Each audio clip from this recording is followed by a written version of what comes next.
Somnifère, le podcast. Il faut toujours un coup de folie pour bâtir un destin, écrit Marguerite Yourcenar. Bonsoir à tous, nous sommes le dimanche 14 novembre et Somnifère vous raconte ce soir l'histoire d'un homme simple, discret et sensible qui va faire une découverte surprenante en pleine forêt. Une découverte qui va le mener à prendre une décision qui va bouleverser sa vie. C'est une nouvelle de Marguerite Audoux intitulée « L'oiseau rare ». Et juste avant cela, notre séance de relaxation ce soir est un voyage audio, celui du lac que vous êtes plusieurs à m'avoir réclamé sur les réseaux sociaux. Je vous souhaite une excellente nuit et maintenant place à notre séance de relaxation. La séance de relaxation.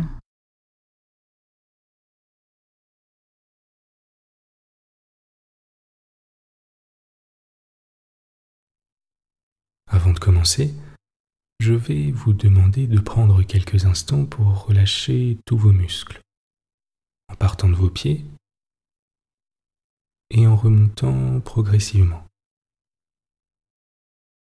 de sorte à ce que votre corps s'abandonne complètement sur le matelas, sans tension.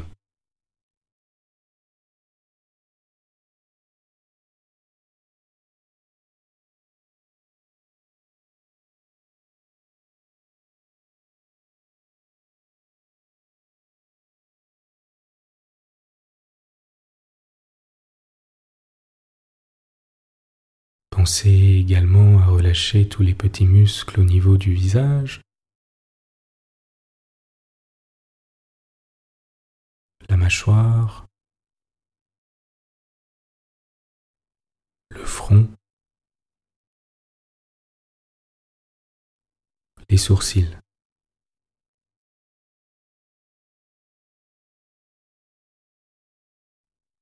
Lorsque vous êtes prêt, je vais vous demander de former dans votre esprit l'image d'un lac. Ce peut être un lac que vous connaissez bien et que vous fréquentez régulièrement.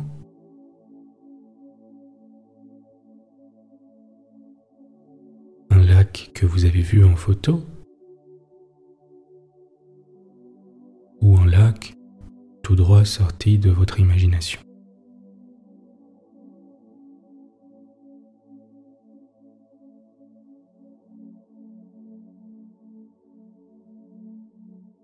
Portez simplement votre attention sur votre lac et tentez d'en avoir une image aussi claire que possible dans votre esprit.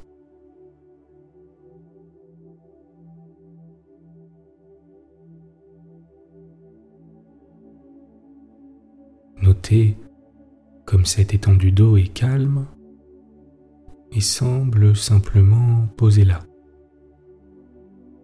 à la surface de la terre, sans être en attente de rien, sereine et constante.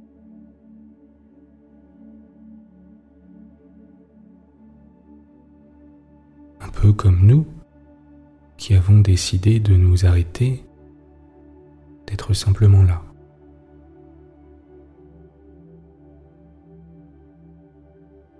Si vous observez la surface du lac avec un peu plus d'attention, vous remarquerez que ce n'est jamais la même. Pourtant, le lac, lui, ne bouge pas, mais il change au fur et à mesure que le soleil se déplace dans le ciel.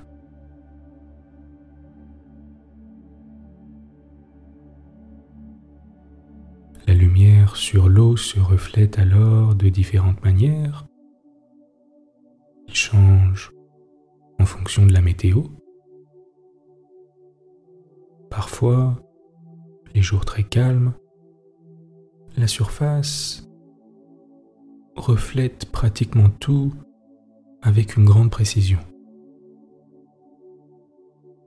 Les nuages,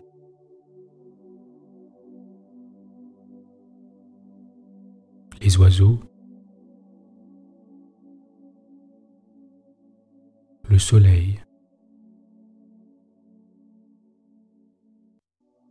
les arbres.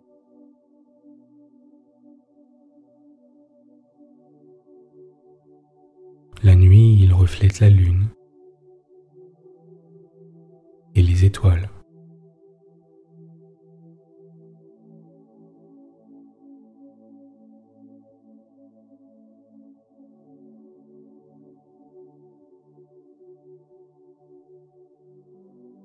S'il y a un peu de vent, apparaissent alors des ondulations qui provoquent la disparition des reflets. Le lac est alors flouté, un peu comme une peinture de Van Gogh.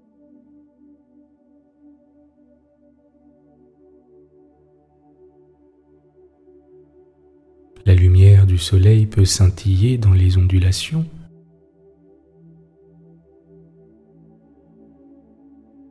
et valser avec la surface de l'eau.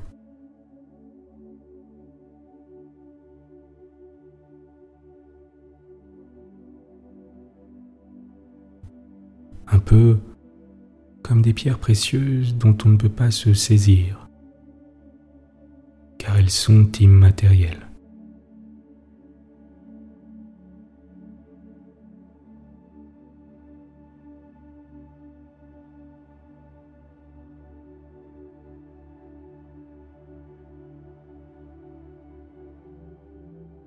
Quand vient la nuit, c'est au tour de la lune de faire briller ses reflets blancs sur la surface du lac.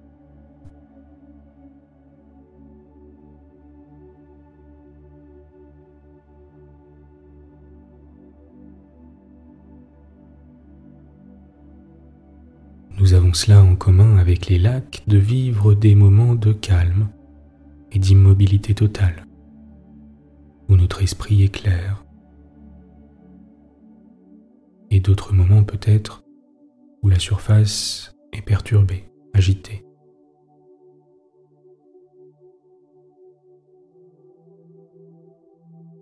Mais cela ne dure jamais et il y a toujours ce calme où se réfugier en dessous de la surface.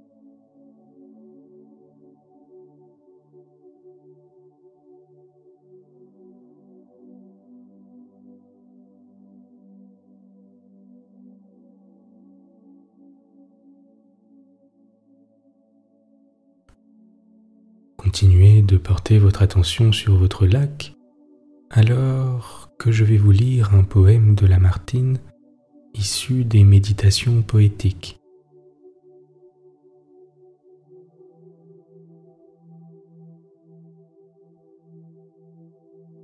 C'est un poème que Lamartine a écrit pour sa muse, Julie Charles. Les deux jeunes gens se retrouvaient souvent au lac du Bourget, mais la vie a décidé de les séparer. Lamartine décide de se rendre à nouveau au bord de ce lac, en souvenir de ses temps passés en compagnie de Julie, et il est alors surpris de trouver le lac et la nature complètement identiques à son souvenir, restés les mêmes et indifférents au souvenir de leur bonheur passé.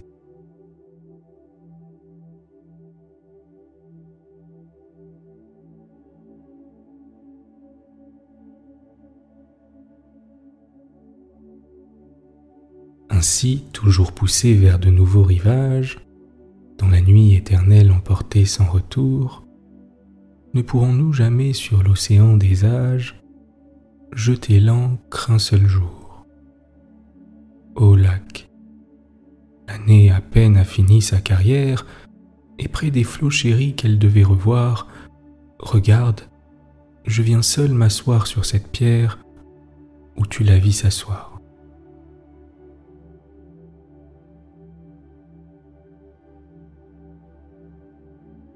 Tu mugissais ainsi sous ces roches profondes, ainsi tu te brisais sur leurs flancs déchirés, ainsi le vent jetait l'écume de tes ondes sur ces pieds adorés. Un soir, t'en souvient-il, nous voguions en silence, on entendait au loin, sur l'onde et sous les cieux, que le bruit des rameurs qui frappaient en cadence, tes flots harmonieux.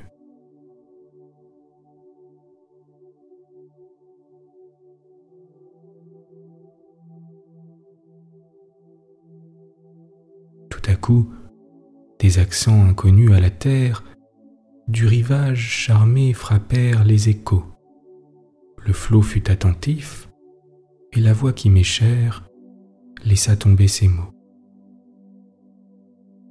Ô temps, suspends ton vol, et vous, heure propice, suspendez votre cours, laissez-nous savourer les rapides délices des plus beaux de nos jours.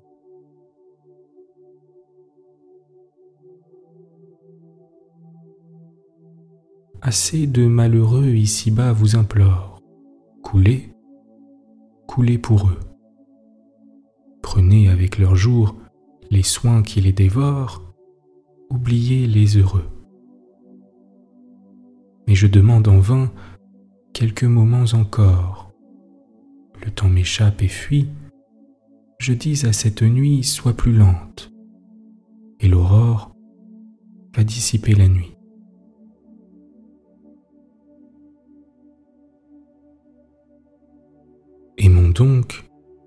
Aimons donc de l'heure fugitive. Hâtons-nous, jouissons. L'homme n'a point de port, le temps n'a point de rive. Il coule et nous passons.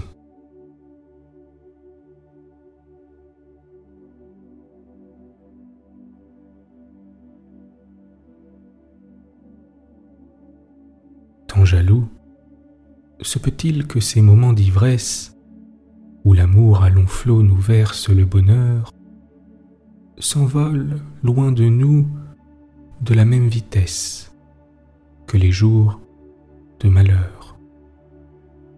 Et quoi? En pourrons-nous fixer au moins la trace? Quoi? Passer pour jamais? Quoi? Tout entier perdu? Ce temps qui les donna, ce temps qui les efface, ne nous les rendra plus.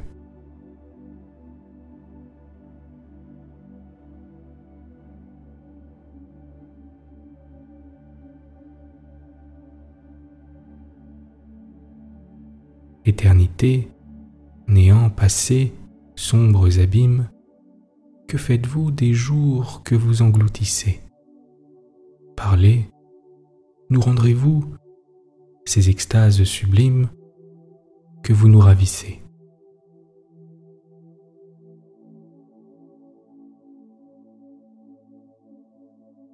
Ô lac, rocher muet, grotte, forêt obscure, vous que le temps épargne ou qu'il peut rajeunir, gardez de cette nuit, gardez belle nature, au moins le souvenir.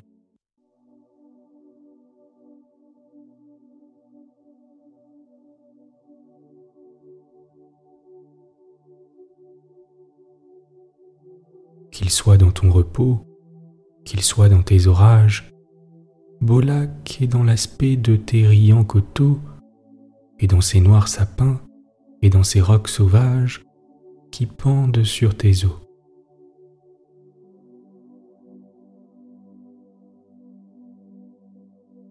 Qu'il soit dans le zéphyr qui frémit et qui passe, dans les bruits de tes bords, par tes bords répétés, dans l'astre au front d'argent qui blanchit ta surface de ses molles clartés.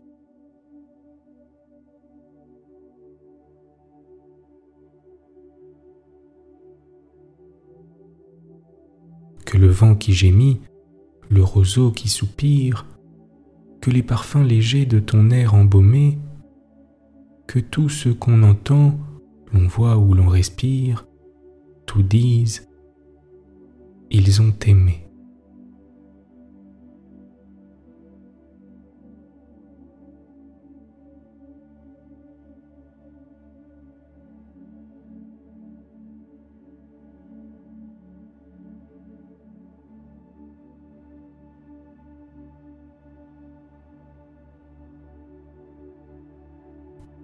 Portez à présent simplement votre attention sur votre respiration.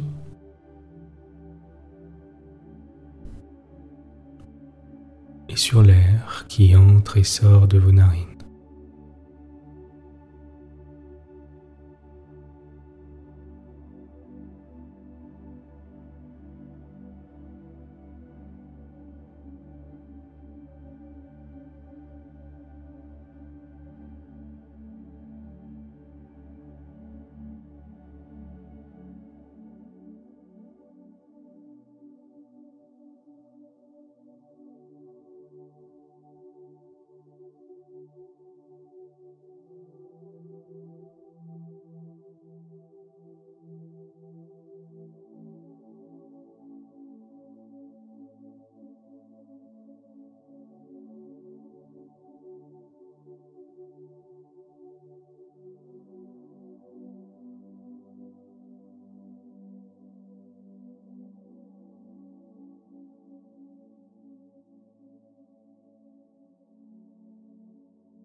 Vous êtes calme et détendu.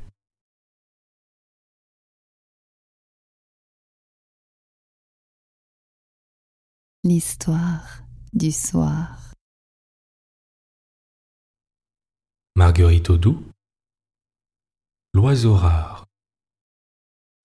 De son pas traînard et régulier, le père Sylvain, après une semaine d'absence, venait reprendre son travail de bûcheron dans la forêt de Bondy, tout près de l'endroit où venait d'avoir lieu le pèlerinage de Notre-Dame-des-Anges. Contrairement à son habitude, il ne sifflotait pas tout en marchant. Et si, comme à l'ordinaire, il gardait paisiblement ses poings dans ses poches, ses fortes épaules, comme en colère, remuaient par saccades et déplaçaient violemment le bissac qu'il portait en bandoulière. À chaque instant, il s'arrêtait en grognant, et du bout de son gros soulier ferré, il roulait et enfonçait dans la terre les papiers gras qui s'étalaient sur son chemin. Tous les ans, à l'automne, c'était la même chose. Il le savait bien, mais il ne pouvait rester calme à regarder sa forêt toute salie. Jamais il n'avait voulu assister à ce pèlerinage. Il savait seulement que de joyeuses bandes de Parisiens y venaient en partie de plaisir et qu'il s'y faisait un grand commerce. C'était un homme simple et peu bavard. Depuis longtemps, on l'appelait le père Sylvain, quoiqu'il n'eût pas d'enfant. C'était son grand regret. Et comme pour les remplacer, il rapportait à sa femme tous les oisillons tombés des nids qu'il trouvait dans la forêt. La mère Sylvain les nourrissait et les élevait avec soin.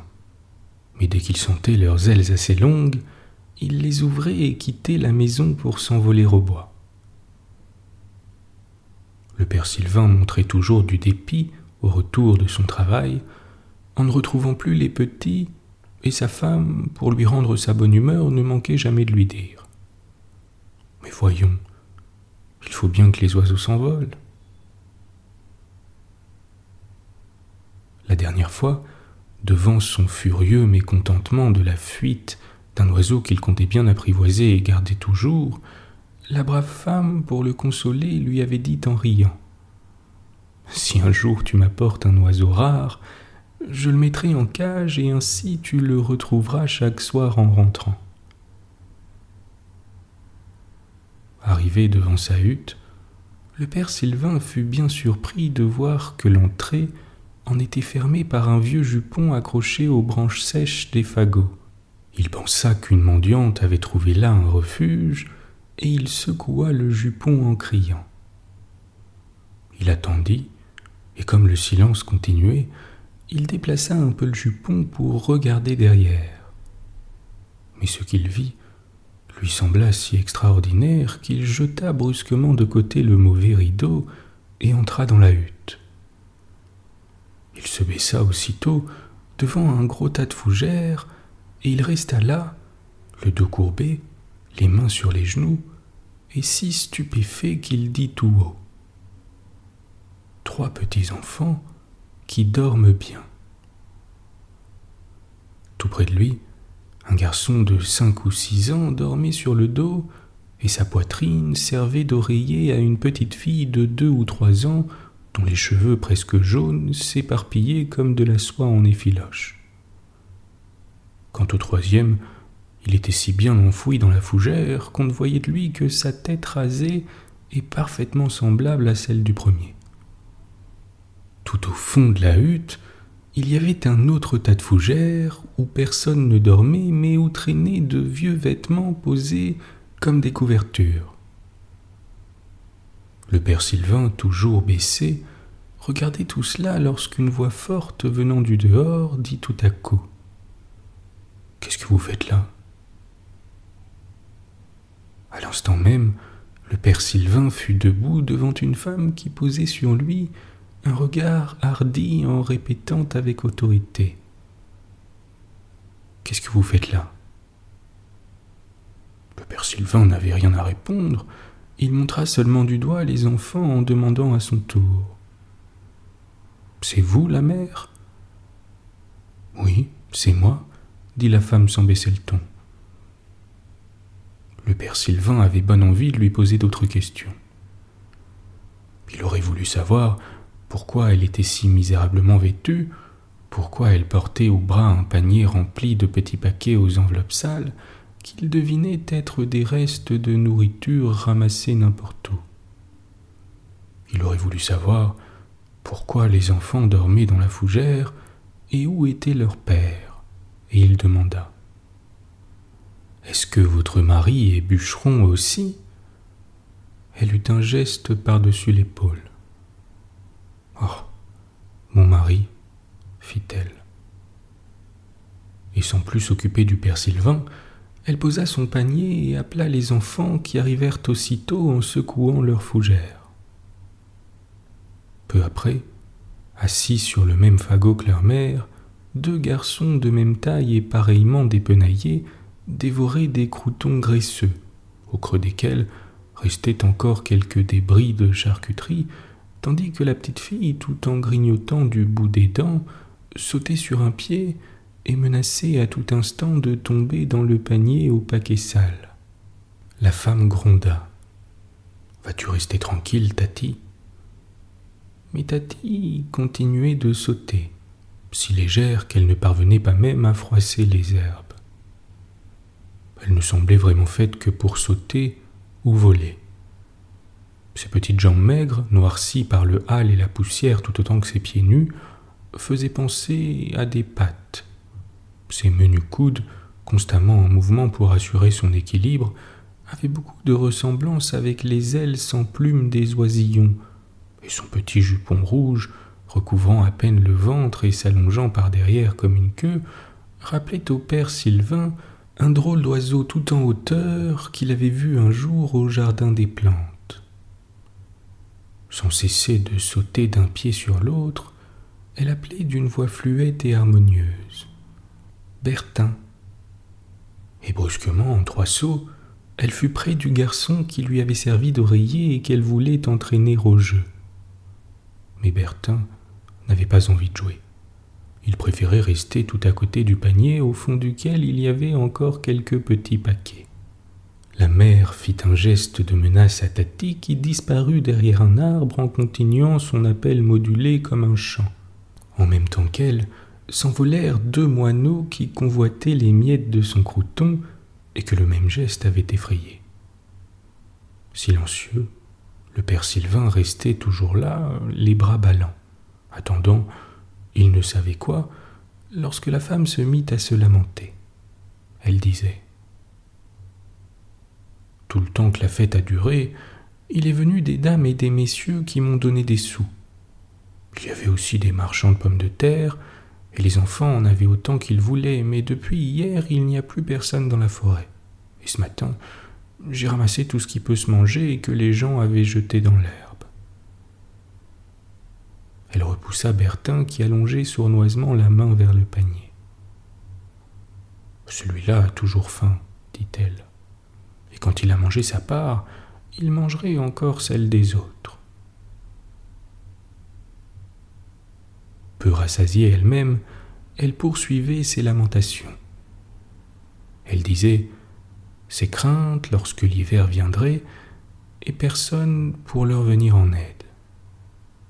Si encore elle n'avait pas Tati, qui ne voulait rien manger et ne deviendrait jamais robuste comme ses frères. Le père Sylvain ne semblait pas l'entendre. Il suivait des yeux Tati qui s'éloignait en sautillant et gazouillant, et il prêtait l'oreille à sa voix harmonieuse qui s'effaçait peu à peu. La femme, tout en parlant, prêtait aussi l'oreille à la petite voix déclinante, mais son regard ne quittait guère le père Sylvain.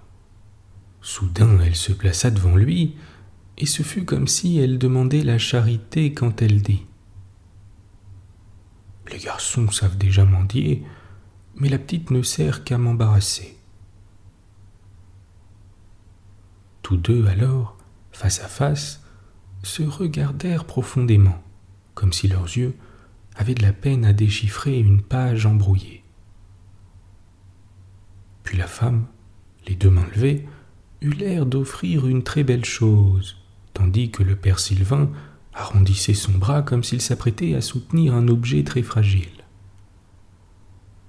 Ils prirent encore le temps de se sourire, ainsi que des gens parfaitement d'accord, et aussitôt, le père Sylvain consolida d'un coup d'épaule son bissac et s'en alla à grands pas sonores vers l'endroit où Tati venait de disparaître. Bientôt après, sur la route opposée, la femme poussait devant elle ses deux garçons qui pleuraient en appelant leur petite sœur. Le soir, à la nuit tombante, quand le père Sylvain déposa Tati sur la table où la soupière fumait déjà, la mère Sylvain, tout intriguée, demanda en s'approchant « Qu'est-ce que c'est que ça ?»« Ça, dit tout joyeux le père Sylvain, c'est encore un petit oiseau tombé du nid. » Et devant l'air stupéfait de sa femme, il ajouta en soulevant les coudes pointus de Tati. « C'est un oiseau rare, mais tu n'auras pas besoin de le mettre en cage. Il faudra du temps avant que ses ailes deviennent longues. » La mère Sylvain ne pouvait détourner ses yeux de la fine bouche de Tati, de ses yeux bleus, de ses cheveux jaunes et de son petit cotillon rouge. « Quel oiseau ?» dit-elle en riant à son tour. À table, très haussée sur sa chaise, Tati prit tout de suite à pleine main la soupe qui emplissait son assiette. Puis elle allongea sa langue pour essayer de laper comme un jeune chien. Ce que voyant, la mère Sylvain l'obligea de prendre sa cuillère.